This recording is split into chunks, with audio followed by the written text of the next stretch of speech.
হরিণ কি নিজে জানে তার চোখ দুটি কত সুন্দর?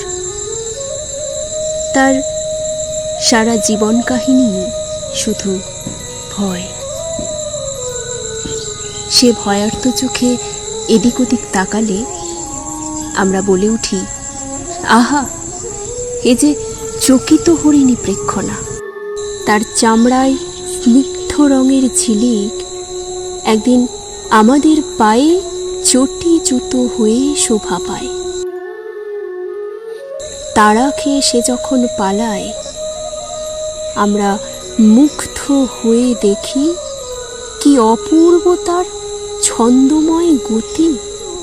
আমরা কত ফুলের গলা টিপে ছিঁড়ে এনে ফুলের বন্দনা গান গাই। মৌচাক ভেঙে মধু চুরি করে আনি। মৌমাছিকে নিয়ে লিখি কত কাব্য। নদীগুলিকে হত্যা করতে আমাদের একটুও হাত কাঁপে না। পাখিগুলিকে আকাশ থেকে ধরে এনে পুড়ে দিই খাঁচায়। ঘাসের ওপর শিশির বিন্দু পায়ে পায়ে নোংরা হয়ে যায়।